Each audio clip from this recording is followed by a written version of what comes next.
It's June 19th. It's June 19th. And I don't know where they came up with this. Nobody ever asks me for a good idea. And that's all I've ever had is good ideas.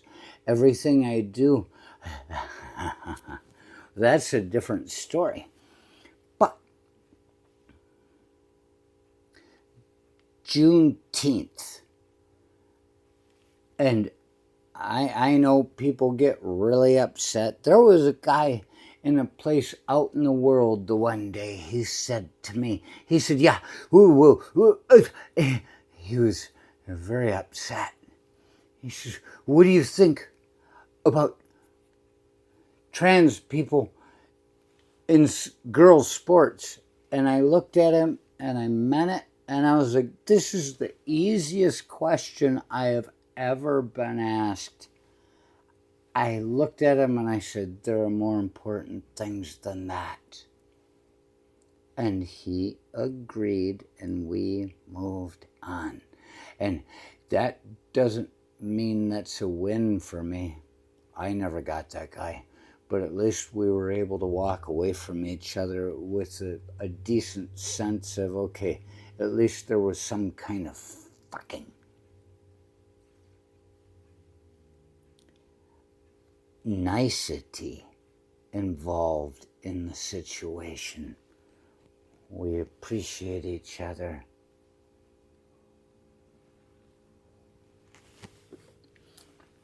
And I know it's Juneteenth, it's June 19th, 2024, it's a Wednesday. And I wear this shirt, I won it at Drag Queen Bingo. It says, sometimes I look at people and think, seriously? That's the sperm that won? So I figured I'd wear the shirt for today, but I'm not going to talk about it. The thing is, it doesn't matter whether it's Drag Queen Bingo or not. I always win at bingo. My parents were bingo players. I learned to focus from them, and I learned to manifest a win. There was once I looked at my mom and I said, I just got to go. She said, are you sure? Because she knew I was winning the next game. And I said, I have someplace to be. And the guy that got the card from the seller was the one next to me. I would have been winning $80 on a night owl bingo. Anybody wants to complain about anything, you know what? They should go into a closet somewhere and complain it as loud as they can and let it echo and echo and echo. And just remember, bingo, no matter how old you are, is fun. It's like Halloween. People think they're too old for these things at some point, like Yahtzee. And then suddenly it's like, I want to play again. We lose so much of our ability to exceed by turning on the things that we think make us look stupid. So let's play some bingo and have some drag queen bingo if nobody's ever done it. I've watched people in there that were obviously not prone to be in that sort of situation, and being in conversation during the game of Drag Queen Bingo where I won this shirt, and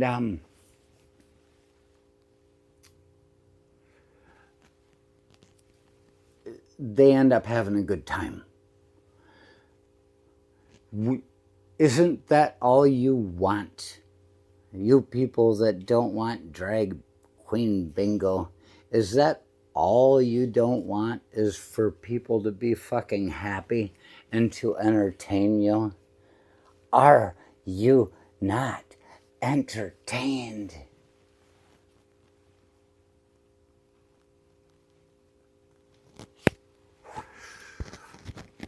Not only did I win this time, I actually won the big prize. They were talking about taking and letting Victoria and I go to a cabin in the UP that had no heat and had no plumbing, no electricity, and we were just enthralled. I won. I won the big prize. I only win once a night, but it's always big. And this woman, she's like, I was like, that's fantastic. And she says, or, and she talked about this shirt, I think. But I was like, wait. And the or, what about the or? It's all $50,000 and free Starbucks for a year. That's Kramer going, all the coffee you can drink for a year, and I'll take it. And he's like, Jackie Childs is saying there was an and. What was the and? So the thing is, we're off of Juneteenth right now because I want to say how I really think we could pick any other day of the week that ends in an "th" and give Stephen King what he deserves. It's Juneteenth 2024, I guess. But Stephen King, however many years ago it was, I read his book. It's half memoir, half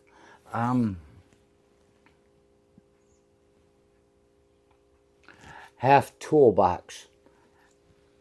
And in the one part of it, he talks about, he woke up one morning with 619 written on his little pad that he keeps next to his bed for when he sleeps, because you wake up and need to write shit down. Sometimes it takes hours to do, sometimes you can do it in 3 minutes and you never remember what the hell it was, and you're looking through it and going, I remember that dream. That's what he's doing. He woke up in the morning 619 and he wondered, what does that mean? And that's the day.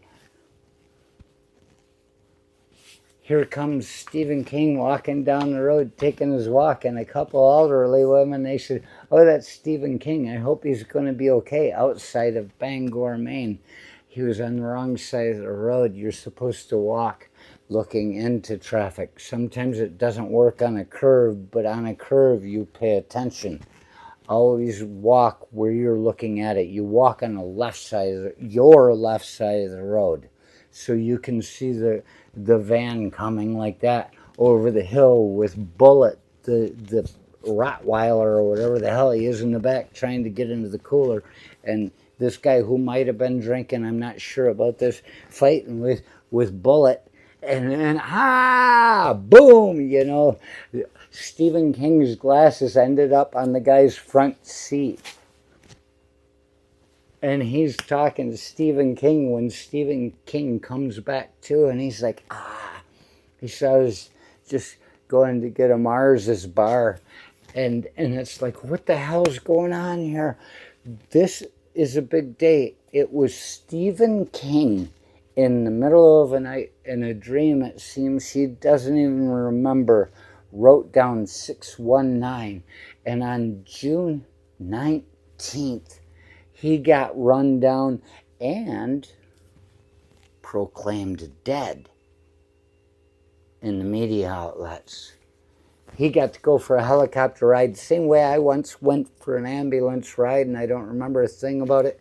It's very upsetting. I've always wanted to go for a ride in an ambulance.